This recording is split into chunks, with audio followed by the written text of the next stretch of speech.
In October 1994, the entire world stopped to listen to one woman's heartbreaking story. A young mother stood before cameras, tears streaming down her face, begging for the safe return of her two small children. She claimed a stranger had taken them during a terrifying carjacking. News channels ran her image nonstop. Communities prayed. Police worked around the clock. But within days, the truth shattered everything people believed about innocence, motherhood, and trust. What investigators uncovered was not just a lie, but one of the most shocking crimes ever committed by a woman in modern American history. This is the story of Susan Smith, a case that changed how the world looks at crime, emotion, and deception forever. Susan Smith was born and raised in South Carolina, growing up in what appeared to be a normal American environment.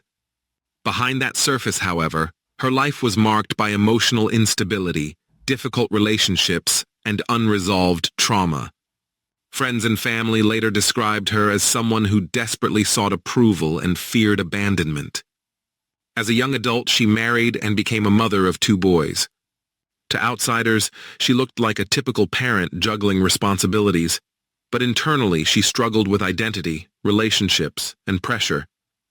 These struggles would later play a critical role in the decisions that shocked the entire world. On the night of October 25, 1994, Susan Smith reported that her car had been stolen with her two young sons still inside. She told police that an unknown man had forced her out of the vehicle and driven away. Her emotional plea to the media was broadcast nationwide, quickly turning the case into a national obsession. Volunteers searched day and night. Parents across the country hugged their children tighter.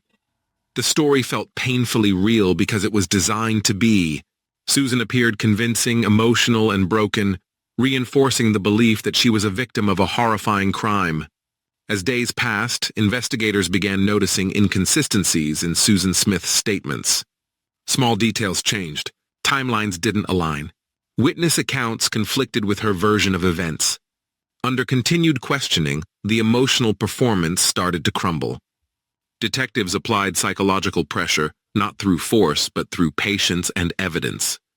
Eventually, the truth emerged, not through dramatic confrontation, but through the slow collapse of a carefully constructed lie. What she admitted stunned even experienced investigators and instantly transformed the case from a kidnapping into something far darker. Susan Smith confessed to the crime, and the nation reacted with disbelief, anger, and sorrow. The trial became one of the most closely followed court cases of the decade. Prosecutors focused on responsibility and accountability, while the defense highlighted her mental health struggles and emotional instability. The courtroom was filled with intense emotion, not only because of the crime itself, but because it challenged deeply held beliefs about motherhood and trust. In the end, the court delivered a sentence that ensured she would never be free again, marking a definitive end to one of America's most disturbing criminal cases. Experts analyzing the case emphasized that the crime could not be understood through a single motive. It involved emotional dependency, fear of abandonment, and an inability to cope with personal rejection.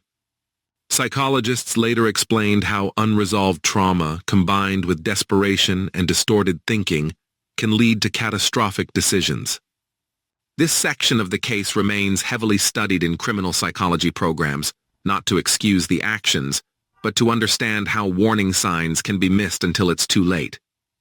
The Susan Smith case also sparked intense conversations about media bias, public sympathy, and how narratives are shaped. Early coverage accepted her story without challenge, demonstrating how emotion and appearance can influence public opinion.